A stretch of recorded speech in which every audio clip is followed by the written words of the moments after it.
Welcome, Christian Grace here. I'm excited to share with you this fantastic, talented person, Kasim Beydoun. I first spotted Kasim on Facebook. He shared some performances of his mentalism and card magic, and he did a version of the Invisible deck with a gimmickless deck. And I thought it was fantastic. I spoke with him online. He's happy to share it in Magic Monthly, so I'm extremely happy to share it with everyone here. Now he's going to perform this directly to the camera because this is more a trick that you would do one-on-one or to a small group. But I'm merely here to name a random card. So go ahead, Kasim, show us what it looks like. Yeah. So Christian, you have the chance to name any card in the deck. No restrictions. Okay, no restrictions. I'll go with the 5 of clubs. The 5 of clubs. Now, do you want to change your mind or are you happy with the 5 of clubs? 5 of clubs is good. It's important to note that you did have the chance to change your mind. Absolutely, yeah. Take the cards from me. Nothing else in the box? There's nothing else in that box. Go through the cards and tell me what you see. Okay, so we've got all these cards are face up. There's one card face down. Yeah, there's one card face down. There's no other 5 of clubs. You can't see it. So here we go, guys. The 5 of clubs. Absolutely brilliant. I mean, you've shared with me this move, so I do know it, but I just, every time I see it, I feel that excitement with it. You're going to absolutely love this. So thank you for sharing it, we'll get to the explanation. Let's do it. So welcome. We are now going to be explaining Kasim's gimmickless invisible deck handling. This is a joyous day for me. Firstly, because I love your magic, Kasim. I love the way you perform, you think, everything you do is fantastic. I'm absolutely honored that you're here and that we can share these ideas with my members. Also, secondly, it's a great day for me because I've just been named godfather. My best friends asked me to be a godfather, so I feel really chirpy.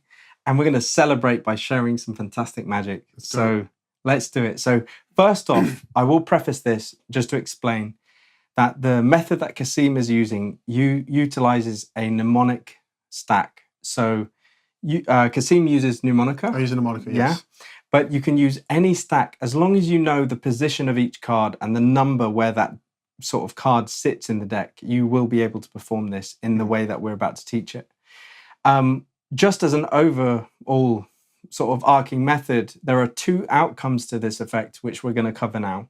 One is that the spectator will name a card that's in the middle portion of that stack, and the other is that they name it in the sort of top 10 cards of the stack or the bottom 10 cards of the stack. So we're going to cover both variations now, starting with the most common, which is that a card is named in the sort of middle 26 cards. So in the performance, I named the 5 of clubs. That's relatively central. Perfect. So let's talk about exactly what they need to do to set this up. We can get an overhead on this as well. Actually, we'll bring this in and you can show us what's in, how you set the deck. So really, if it's a number between like 11 and 40, you can do this version. It's perfect. So basically, I have a little rip on the, if you look at it from here, it's on the right side. It goes halfway through. And this is because you're right-handed, so you're going to be... Because I'm right-handed, yes. If you're left-handed, you would put the slit on the opposite side. On the left side, correct. Yes, okay. So I do this because it makes finding a card much easier, as you can see. Yeah. So he named the 5 of clubs in the performance. So I estimate where the 5 of clubs is, and I can see I'm on the Jack of diamonds, which is 32. So I know I have to go back 2 cards. 1, 2. Sorry. So I actually have 1 card that's not supposed to be... That's okay. There we go. King of spades. After the performance. After the performance, yeah. So what is happening here is Kasim has the deck in stack in the box, and when they name the card that they want, he's going to be riffling to that card. Yeah, so if I said the Queen of Hearts, which is relatively central, what's your thought process, Kasim? So I'm thinking I'm going to estimate... Do you want to change the camera? Oh, okay. So I'm going to estimate... the 15th card, which is 6 of spades. So I'll go like this, and I see I'm on the 8 of hearts, which is the 14th card. And he said Queen of Hearts. So I just have to go 3 cards below. 1, 2, 3. After the Queen of Hearts. And you're riffling so that you see the card on this packet. Correct. Is that correct? But I'm keeping eye contact with the spectator, and I'm just looking at this for 1 second, so I know exactly what card I need to go to. Let's talk about angles at this point. So obviously, if they're viewing this from the side, if we step back a bit, if they're viewing it from this side here, they're going to see that riffling. Correct. So this is why you specifically specified that you point this front edge at the spectator. So if he was a spectator, I'd be like this. The cards would be towards him. Yeah. and the cards will be slighted towards me so I could see what I'm doing. This is so amazing. So in terms of angles, that covers all the angles because I can't see any riffling of any kind. So again, the 5 of clubs, talk me through your thought process. So he named the 5 of clubs. So in the performance, I overshot to So you know the 5 of clubs is at 30th position. The 30th position. And I estimated and I went to the 33rd position. So you always overshoot the number they name. So if they say a number 5 of clubs is at 30, you're going to want to peel and look at a card that's beyond that. So at a higher number in your stack. Correct. And then you're going to understand the difference between the number of the card you've looked at and the card that you're going to, and gently riffle off that number whilst you engage with the spectator. Because I only look at this for 1 second. So let's say it's the 5 of clubs. I look at the king of spades. I know I'm 1 card off. Great. So when I'm talking to him, I'm just riffling 1 card. So now I'm up to the 5 of clubs. Yeah, so without looking, he knows exactly where he is at this point. And this is basically the crux of the move, right? They name a card, you secretly peek where you're at, you riffle to that card, and now we're going to teach the actual move. The actual move itself. Invisible deck move, which is just amazing, Kasim. So, I don't know how you came up with this. It's absolutely brilliant. Shall we do it from this angle so they see what's happening? Yes. So basically the move is, it's going to look like I'm taking the cards out of the box, but what I'm doing is I'm actually reversing 1 card as the cards get out of the box. So great. 5 of clubs, or we'll go let's say 5 of clubs. Again. Okay. So I find the 5 of clubs. So he's riffled. Let's just show them. He's riffled. So he sees the 5 of clubs here. Yep. He's pointing the deck towards the spectator. So you're the spectator. We're going to get a closer shot in a second, but basically this is what's happening. I'm taking this top packet and I'm going to go here. I'm sliding it and I'm actually going to leave the 5 of clubs halfway through and reverse it as I dump the cards. Oh, it's absolutely unbelievable, Kasim. This is amazing. This is an extremely powerful move in card magic. I absolutely love this. So you're pulling out half the deck or the amount of cards where their named card is. Yes. And then you're leaving their named card halfway in the box. Correct. And you're using the box to reverse that card. Yes, I'm making the cards kiss each other. I can do the overhead shot, actually. Okay, so let's do that now. So, let's say the king of diamonds. King of diamonds, so you've riffled to it. So I'm going to take my index and shove my finger in there. Great. And I'm going to take this packet out. So with this hand, you're gripping all the remaining cards to stop them from coming out? Yes. Okay. And I'm going to pull just the king of diamonds. So you separate the king of diamonds. Yeah. And you leave it in the box halfway. Halfway, as you can see. Great. And I want to use this flap. Yep. To leverage the card. And then I can dump everything else out. Now I noticed, because this is face up and it's flashing, you actually told me previously that you use these front cards to cover that card. Correct. So can we just do this one more time with you showing how you push those cards across to cover? What's great about this method, by the way, is that the deck stays in complete stack. So if I said the king of diamonds, you would riffle to the exact position. You're going to talk us through the thought process. You're going to put your index finger of your left hand into that gap. Yep. You're going to turn everything upside down and use your opposite hand, the right hand, to grip the remaining cards in the box, to stop them from coming out. Now you're going to slide out that half that you've just riffled to, and you're going to separate that card by leaving the named card in the box as you pull the rest out, and you're going to use the box to leverage that card around. And you're going to use, this is the key point here. You see the front cards of this deck, he's going to spread them with his thumb to cover that face-up card from flashing. So from the spectator's point of view, they're not going to see this indice because it's hidden behind the thumb. This is going to be the angle kind of thing. Yeah. You point the back of the cards towards the spectator the whole time. Yeah. So I mean, I've not done this before. So I'm going to be positioning this aspect towards the spectator, riffling through until I see the king of diamonds. So now I've got the king of diamonds. Place my index finger in this gap. I'm going to turn everything over and use my right hand to grip the remaining cards and keep them in the packet like this. I'm going to leave that king of diamonds halfway in the box. And as I dump these out, I'm going to now expose what's happening here. I'm going to use the box to reverse that card under the cover of the box. I'm going to spread these front cards to stop them from seeing that reverse card. And now grab the box and dump everything else out. So I've now reversed that card under the guise of taking the cards out of the box and handed them to the spectator to have that revelation. There's also another way. I've never done this before. This is the first time. This is the first time. You did very well. Thank you. I haven't actually shown you this before, but Great. you can also put the cards in reverse. Okay. So now, when you do take out the cards, you can take them out this way. And even if it does flash, it doesn't matter because they'll never see the card. They'll never see the card. They'll never see the card. So That's let's just one go way of through. doing it. No, this is great. Let's go through if it's reversed. So the cards are still in stack, Still in but how stack. do you have them in the box? It's different. So instead of, so this is how I normally have the cards. Would this be the face or the back of the box? This is kind of like the This is kind of the face. face, I guess. I guess this would be the front. This would be the face. The back, yeah. I think of it as face goes in the face. That's how I normally do it. Great.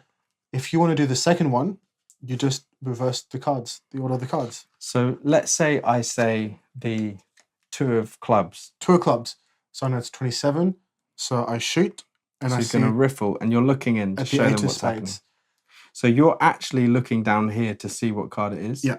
And you're riffling less than what it is this time. Technically, yes, basically. Okay. So he's going to because it's in riffle off. reverse, you do it below now. Yeah. Okay. So he's riffling to find the 2 of clubs. As soon as he sees that this card is the 2 of clubs, I'm seeing that. I want to make sure they see. Yep. Show us slowly what your hands do. So I should have mentioned this. I want to go. So if the 2 of clubs, I want to look for the king of diamonds. So the card before the 2 of clubs, correct. One less than that. So 2 of clubs is 27. King of diamonds is 26. So I'll riffle to the 26 card. So when they diamonds. say the card, you think what's the card one less than Correct. that? And that's what you're looking for Yeah. in this orientation. Okay. And it's literally the exact same move. I go like this. Unbelievable. And yeah, like you say, because they see this doesn't matter Doesn't because matter. that's what you've told them. You've told them you've reversed a card. Exactly. This is unbelievable. So just one last thing on the cards that are in the middle, because there are 2 ways of handling this effect.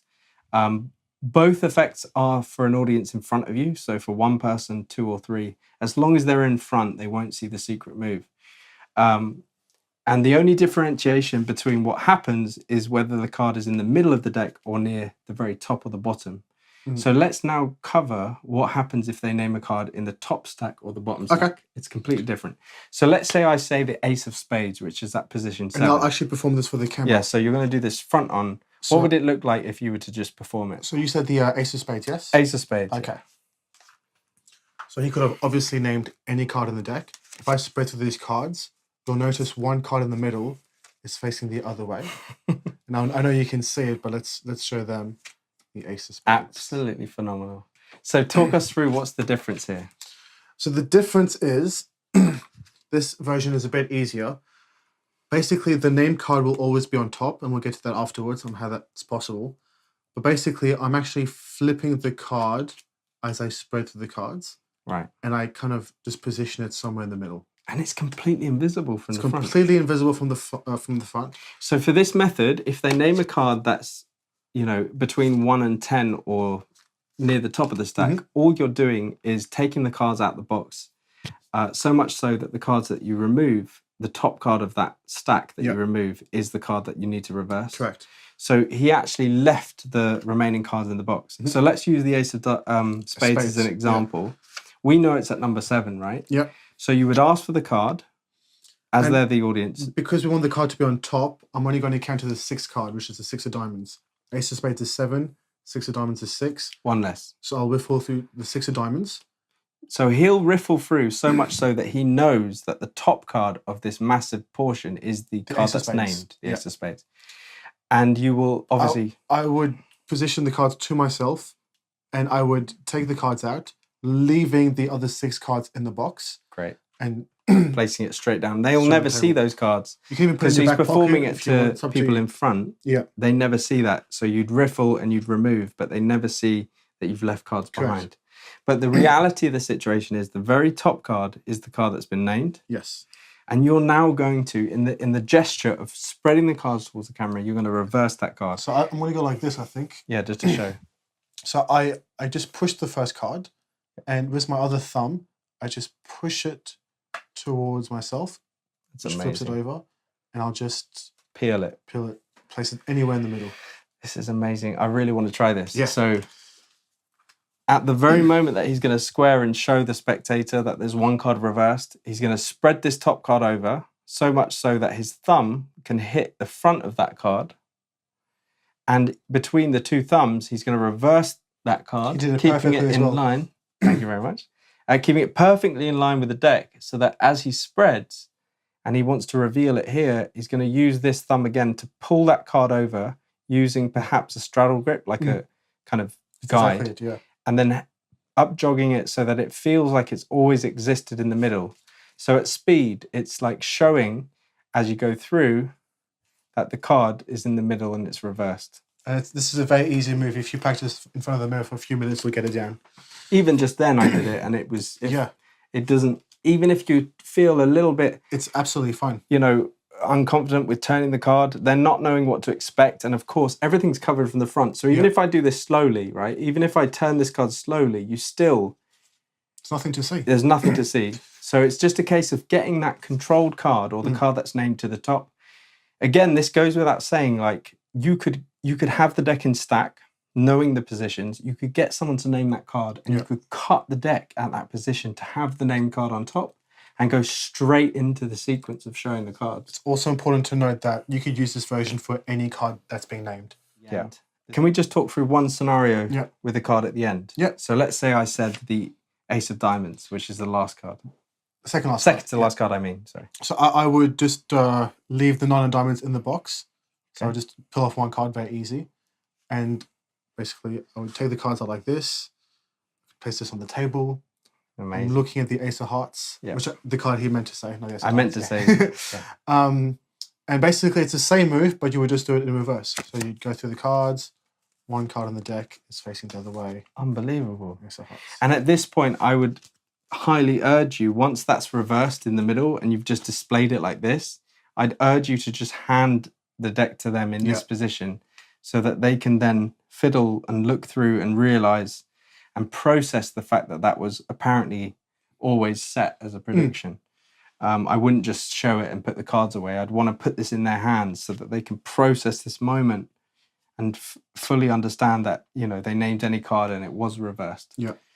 Kasim, I think this is unbelievable. This is an amazing technique, or couple of techniques that you're sharing with the Invisible deck, with a gimmickless deck. I think it's incredible. So I want to thank you so much for sharing it with all of us. Thank you for having me, Christian. You're very welcome. This is great news. Today's a good day. Good day.